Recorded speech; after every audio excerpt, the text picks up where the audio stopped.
everybody, and a very warm welcome back to the channel. It's really nice to see you again, and thank you so much for joining me. I'm sorry I've not been here for quite a while. It's been a very long summer, and I hadn't intended not to make videos, but it just kind of turned out that way. There's been a lot going on. I had my holiday in June with Mum. We had a lovely time, and I've got some really nice things to share with you about that.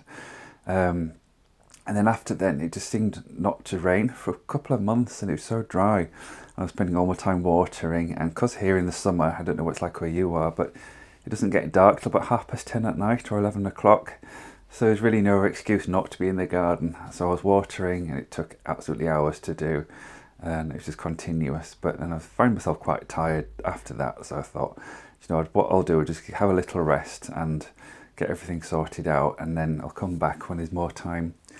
And now there is more time because it's getting dark about 4:30 in the afternoon now, and there's lots of time for this kind of creativity, which I've really missed.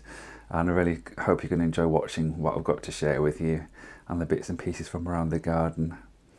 Yes, so in this episode today, whatever you want to call it, I'm going to be showing you around the garden. You'll notice one or two new things.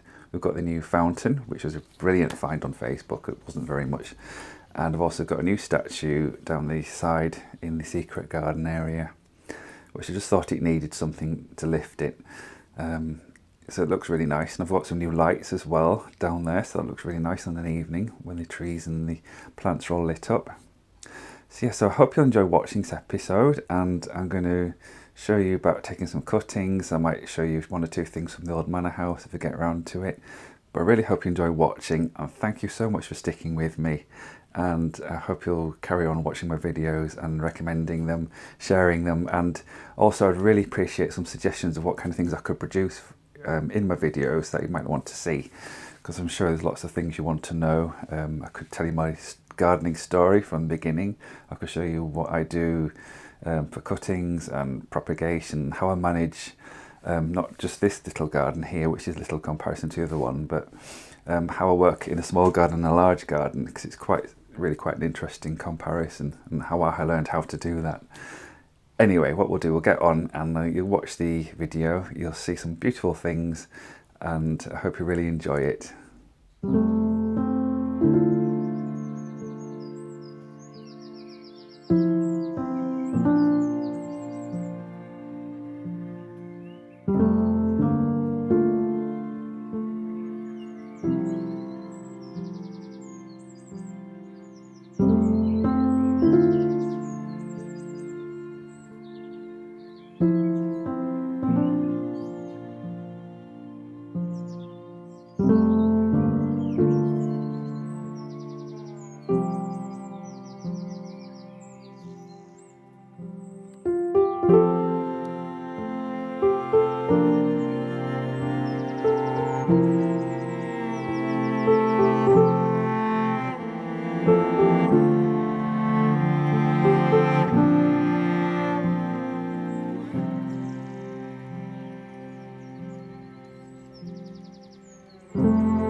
So what I'm going to do now is take some cuttings of this Tradescantia.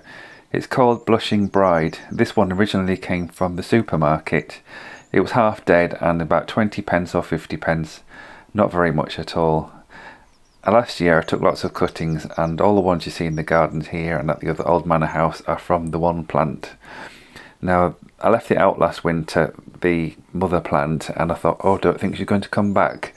But then she did, and she's absolutely huge and beautiful now, and I'm really pleased that it's come back. It's such a wonderful plant.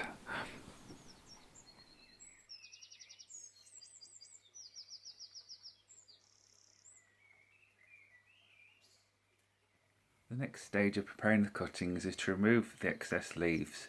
We do this to stop the excess transpiration so the plant isn't weakening itself and it has a better chance of striking roots. You simply just nip them out, discard them, and then your cuttings should be ready.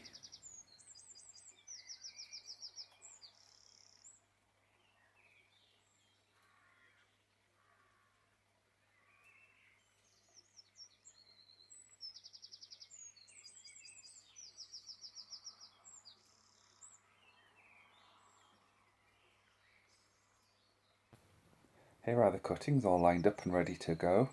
This is a very simple and easy method of propagation. You basically just take your cuttings and put them into a glass jar of water, leave them a few weeks and see how they get on. Usually these are quite good at propagating themselves and will put out roots very readily. And once they've done that, you can put them on into fresh compost and keep them in a frost-free place, and they actually make very nice house plants till the summer comes. And of course, if you have a mild winter, they can survive underground outside if you're lucky.